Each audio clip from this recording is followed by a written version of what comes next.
You ask Tiger to solve.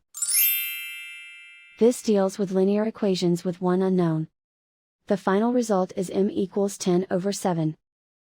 Let's solve it step by step. Simplify the expression. Expand the parentheses. Multiply the coefficients. Simplify the arithmetic.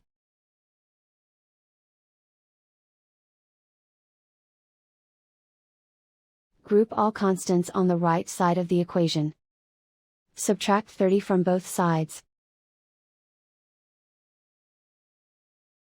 Simplify the arithmetic.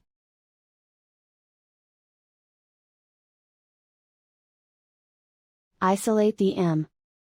Divide both sides by -21. Cancel out the negatives. Simplify the fraction.